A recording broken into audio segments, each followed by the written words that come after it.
This is a member request from Jay to watch Taxi Driver, the 1976 film with Robert De Niro. I don't really know anything about this going in, other than apparently the ending you can take as real or in his head, and that's why people compare Joker to it. And I've just heard it's a good but weird movie. I really don't know much about it. And I'm going to do something different than I normally do. So, Jay, if you hate it, let me know and I can do a regular review or let you pick another movie for me. But usually I watch a whole movie or show and then review it after. Pretty standard. This one, since it's a movie, I'm going to try to just pause at different points and give my thoughts and see how that format goes. Maybe it'll go better, maybe worse. Maybe if it's a lot worse, no one's going to hear this audio anyway. But let me know what you think at the end, and let's just watch the movie. I'm just going to pause. I'm doing pause screens. I'm not going to do like a reaction style because I've had so many issues with copyright, even though I've won all of them and they've all been bullshit claims. So it's just going to be pause screens throughout the movie. So for the opening scene, besides the fact that it's weird seeing Robert De Niro young, because he's been old my whole life, this scene is a really good example of exposition. Like right away, he's going in for a job interview, so he has to give all his information. And we get his whole background, his age, the fact that he was military. He can't sleep, so he's looking for night work. All in a 2-minute conversation that would happen if you're interviewing for a job. This is how exposition should be done, unlike some piece of shit like The Acolyte, where someone just reads you off your background as if you didn't know it. Okay, well, based on this first inner monologue, where he's bitching about all the scum on the streets and hoping the rain takes it all away, obviously he's resentful for society, but now I see why people compare it to Joker. It seems like it might be going that direction as well, where he's eventually going to go crazy. Like I said, I don't know anything about it, so we'll see. But the movie's really fitting a lot in the first 5 minutes through the effective use of exposition and narration. Gotta be honest, was not expecting the movie to go the stalker route about 10 minutes in. But also, I do think it's interesting that these movies, well, depending on how this goes, focus on 26-year-old men or men in their mid-20s with kind of no purpose and lost in life. And I also think it's interesting how I feel like every movie in the 70s feels like it's from the 70s, and like the city or the environment is a big part of it and sort of the themes. Stuff today that comes out, I feel like you could pretty much just plop down anywhere and it would just be dog shit. And the cities and stuff don't really have character usually, or the environment doesn't really matter that much. It's interesting to me to see how dating takes place in these older movies. Usually when you hear the phrase, they'd never make that movie today, people think of like offensive comedies, maybe Blazing Saddles, or one of those old movies where you had John Wayne playing an Asian guy or whatever. You know, something kind of outlandish. But I won't say this movie wouldn't get made today, but Travis taking Betsy out would never happen the way that it just did in this movie, where he essentially stalks her. She sees him stalking her. He walks right into her office and says he wants to volunteer. And she's okay, well, that guy will help you. And he's like, no, I want you to help me. And he's like very pushy. And then she kind of eventually laughs and gives in, and they at least go grab coffee together. It's always interesting to me that you can see these little differences. Well, things that start as little differences that grow bigger over time. I mean, if you consider something like The Acolyte that just finished, the bad guy kills the main chick's friends in front of her, then they go out on a date. So I'm not even sure if we've gotten worse or better. Maybe this is actually better just to be a little bit pushy than, murder everybody's friends and then get a date. Or on a more serious note, if you look at rom-coms and stuff, a lot of the times you'll see them hook up right away, and then the issue is, are they going to date? Just a totally different mindset and totally different frame to how dating takes place. Of course, as soon as I say that about dating, she decides to go out with the stalker cab driver who's pretty pushy and call the guy who's nice to who's nice to her in the office, a loser. I also wanted to point out that I wonder if the Joker jacket from the Joker movie by Todd Phillips was inspired by this jacket. Because I guess it's like corduroy, maybe? And the Joker's does look similar, but just more modern. It seems like the porno date not going well is going to be the thing that makes me go crazy. Gotta be honest. Putting all your eggs in one basket. Ballsy move for a porno movie. I'm not even sure if there's still a thing anymore. This movie, I think, doesn't feel super dated, but there are definitely certain aspects, like obviously the old school phones and the fact that people are using primarily taxis instead of Ubers. But the porno theater is one of the things I think stands out the most. I'm sure they're still around, but I cannot imagine there's many left at this point when you have a fucking porno theater in your pocket on your phone. Okay, well, before I said the movie couldn't get made because the dating thing, but now it definitely can't. Breaking out the N-word with the hard R, calling gay people bundles of sticks, all the good old slurs. They had a guy say how funny midgets were and that sometimes he likes to hold them. But yeah, it seems like the movie is about halfway through and it looks like we're about to get to the spiraling point. So kind of curious to see what he does now after he got dumped and he seems to be sort of losing it. It's so weird to see someone in shape in pretty much all the way up until like 2000-ish. Because if you look at movies where the guys were in shape before 2000, I don't know the exact year when it changed. They look kind of like this. Like Patrick Swayze was like this also. I mean, obviously you had your Stallones and Schwarzeneggers and that sort of thing. But there's a lot of guys who are supposed to be the in-shape guy in the movie who look so much more normal than what we see now. Like if you've seen Deadpool and Wolverine, which just came out, Hugh Jackman is like 60 years old.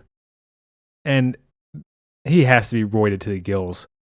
And obviously you have Chris Hemsworth, Chris Evans, all these guys well into their 40s who are just built in a ridiculous way that I don't believe is natural. Maybe it is. I know there's more nutrition knowledge and all that sort of thing now. But they look like a different species than people that we saw in shape in movies like back in the day. And this is a total random aside, but he's going through this whole workout regime. He got his gun. I kind of wonder if stuff like this is why the absolute fringe lunatic left tries to frame exercise and being healthy and getting in shape as a right-wing thing now. If you don't believe me, you can literally just Google like working out right wing and you'll see articles of people saying that getting in shape is part of the alt-right now. And you do wonder, like, obviously those people are crazy and they're not the majority or anything, but you do have to wonder where that mentality comes from. And I do wonder if it's stuff like this, because this movie so far, I'm about halfway through, he's kind of like if you were to stereotype an incel today, but way before the term existed. I guess they would just call them stalkers back then. But I just think it's interesting that like those people exist, and then these type of movies existed, well, almost 50 years ago now. Also, I didn't stop for it because it wasn't a big deal, but Jodie Foster was like 14 when this came out, and he was stalking her. I don't know if that's going to get addressed at any point, or if she's supposed to be older because she's walking around late at night in these super tight white pants that are see-through or what. Not super comfortable, I would think, for anyone knowing her actual age. But I guess it was the 70s and they just kind of did whatever they wanted. I did not realize that the "Are you talking to me?" was from this movie. So that was weird to see. But also him killing that guy in the gas station, I feel like is pretty kind of archetypal storytelling of having power and using it for good. And then presumably, I'm just guessing, he's just going to keep going and getting crazier and crazier and abusing it. But it's interesting to see on such a low level scale, kind of him just slip into this obsession with wanting more like a grand lifestyle and envisioning himself as heroic and doing great things and kind of frustrated with where he is in the world. I'm going to talk more about it once the movie is over when I do like my more full review, but there's a pretty big fundamental difference between this and Joker that I can see why people think they're similar, but I think there's a really different approach that's sort of reflective of the different eras that I'll talk about once the movie's over and I've seen the whole thing. I just wanted to quickly mention before the end of the movie, I've been talking about the differences between eras, but it's so funny that Jodie Foster's character, Iris, is super into astrology. And also earlier in the movie when the cab drivers were talking, he was talking about having a couple of gay guys in the car. And he goes, I don't care what you guys do in your bedroom, but don't fight in my back seat, essentially. And they were praising California for being progressive, even 50 years ago. Also, young Harvey Keitel looks weird, so I wanted to point that out too real quick. Well, politicians haven't changed for shit, have they? He's bitching about the government leading the regular people into poverty and war, unemployment and inflation. Seems like we're still dealing with the same shit. Pretty sure those are all the big talking points this year for the election. And a pretty sweet mohawk for Robert De Niro here. Okay, so I was not really expecting that ending. Obviously, you could tell that he was spiraling the whole movie. And I wasn't sure how Palantine, the presidential candidate, was going to come into play. That was an interesting choice to me, that he ended up just running away from him.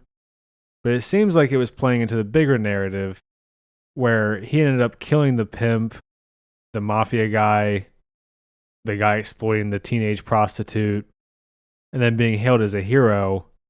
And as far as I can tell, the main thrust of the point that the movie is making is that this guy is a piece of shit, or at least he's crazy and unstable, because we see it throughout the whole movie.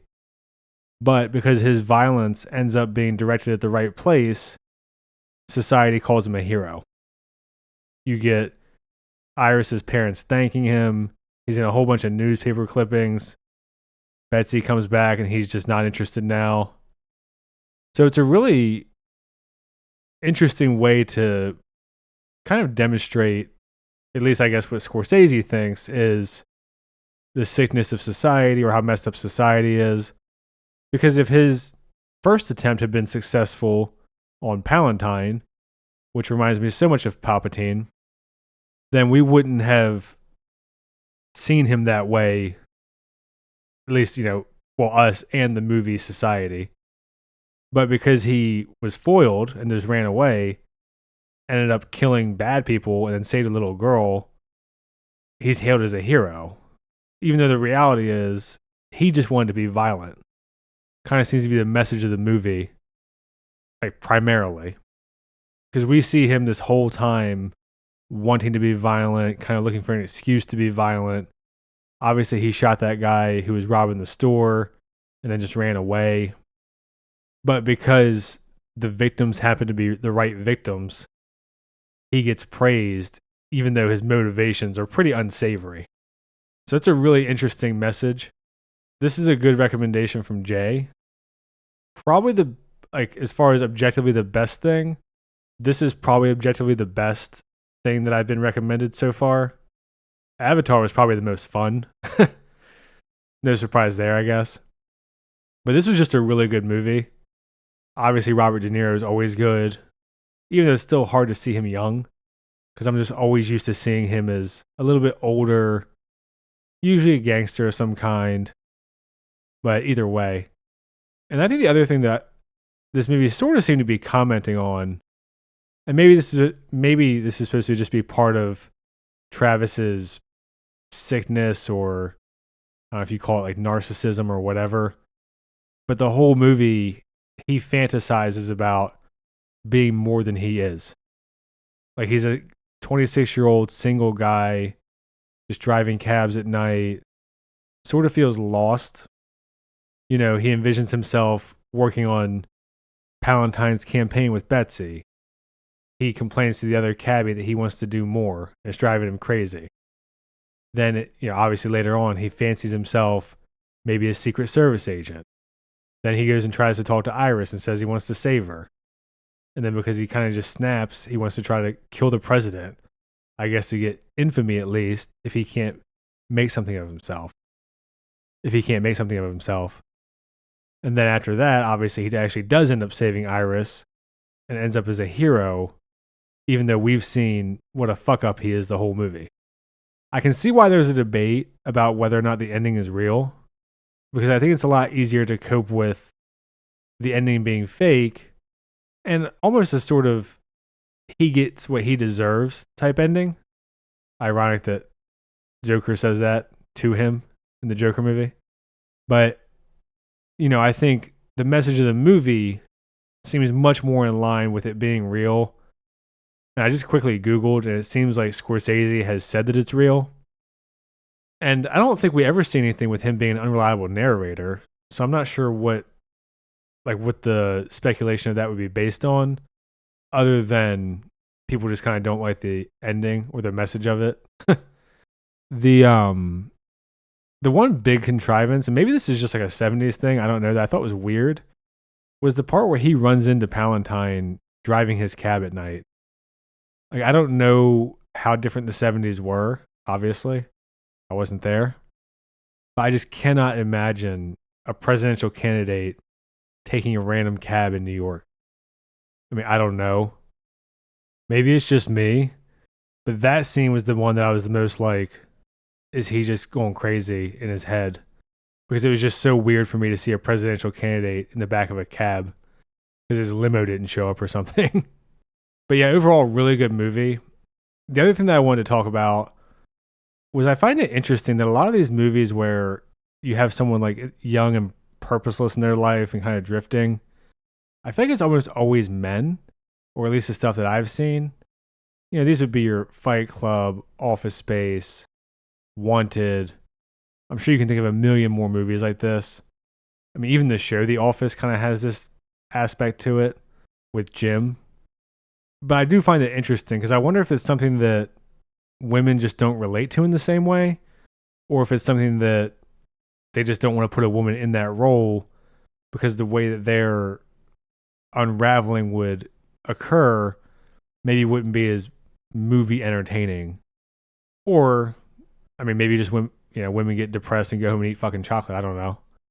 And men are much more to be like violent and lash out and angry, which is obviously better for movies. Although I will say, and this is just my opinion, not a fucking psychologist, I think being a young single guy, like in your mid 20s, is a lot fucking lonelier than being a woman. There's actually a woman who wrote a book about this named Nora Vincent. It's called Self-Made Man. I haven't read it, but I've seen her do interviews about it. And she talks about how one of the biggest differences was just how lonely it is being a man compared to being a woman. And what she did was dress up as a man, start using a deep voice. She took body language lessons, all this shit, to go undercover as a man and go into men's spaces. And from what I've heard her say, it's pretty interesting. But maybe that's why they use men for these types of movies as well, instead of women. Because if you're a young single guy, people aren't approaching you. And if you're unlucky or, you go run around your neighborhood where people are babysitting, they might run away from you. And kind of the last thing that I wanted to talk about was the comparison to Joker. So what I wanted to talk about that I mentioned earlier was I think one of the biggest fundamental differences between those two movies is the underlying philosophy of the movie.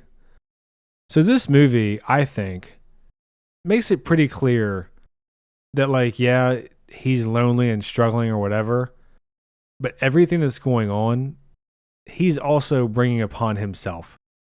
Like, he is the way that he is because of who he is. It's not seeming to me to blame society for him being crazy or wanting to be violent.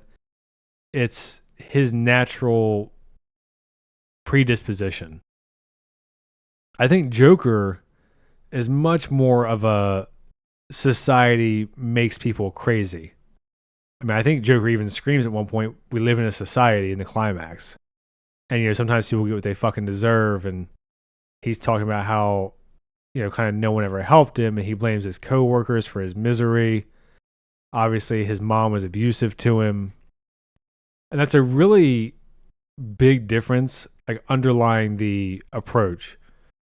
Because one of them is essentially, I mean, on the extremes at least, like biological sort of predeterminism, where you're hardwired to be who you are and you can't really change it. And then the Joker movie, I think, is much closer on the other extreme. It's like your blank slate shit, where people are born a blank slate, and then society molds them. So if they're fucked up, it's because society's fucked up. It has nothing to do with them being a fucking lunatic or a crazy person or whatever the case may be, right? And I personally think that this approach is much more reasonable and realistic. I don't want to get into the whole science behind all this and evolutionary psychology. I'm more in the camp of like you're 80% biology and then 20% environment. Like obviously, if you grow up in an extreme environment, it's going to shape you in different ways. But generally in the Western world, being able to grow up how you choose, for the most part, I think people kind of are who they are. I mean, you see all the time really bad parents with people who turn out great parents with kids who turn out like pieces of shit. You can think of all kinds of scenarios where people went against what they should have for their environment and those expectations. And I think people just kind of have natural tendencies that you can overcome, but that you're at least most likely to end up that way. And again, I don't want to get into all the fucking psychology and history behind this, but the blank slate thing very often goes hand in hand with like kind of Marxist ideology, and you'll see this a lot from leftists where they'll say everything is a social construct. These are the same people that don't believe in gender. They don't think that sex changes behavior. Sorry, that your sex determines your behavior. That they don't believe that men are more likely to do certain things on average as opposed to women and all that. So I think this movie, in that way at least, is much more relatable. And I think it makes him much less sympathetic also to be able to say, we can see that he's crazy. And even at the end of the movie, when you're looking at him in the rearview mirror, he's being called a hero, but it seems like it's inevitable that he's going to be violent again because he is who he is. So society, acknowledging him and praising him finally achieving those grandiose things isn't going to change who he is at the end of the day. And something else that plays into that is the movie takes the time to show that he's always drinking, he's always on pills, he's always eating bad food, he's not sleeping. And then he makes the conscious decision to start working out, to start eating clean, to make those changes and kind of control his own life. So I think that's a pretty consistent through line throughout the whole movie. But I don't want to keep going. I kind of rambled off into all kinds of shit there. It was a really good movie. I'm glad that I watched it. You guys are doing really well with the member request. I haven't disliked anything so far, which is nice. In general, let me know what you thought of this format. Obviously, this is only something I can do with movies that are already on streaming or something, because I can watch it on the computer and then pause and talk. Can't do that with a movie in theater, obviously. And then I kind of give all my broader thoughts at the end. I don't know how often I would do this anyway, but just let me know either way. Jay in particular, since you're the one who paid me to watch this and review it, if you really hated it, let me know and I can do another movie for you, and I'll just do my regular style to make up for it, since I used your movie as kind of a trial run experiment type thing. And in general, if you're still here, comment, let me know what you thought of the movie. If you haven't seen it, it's on Prime. I'd go watch it. Definitely worth watching. Still very relevant today. Not really dated at all, I don't think. And I try to respond to all the comments that aren't just insults. Like and subscribe and all that. Thanks. See ya.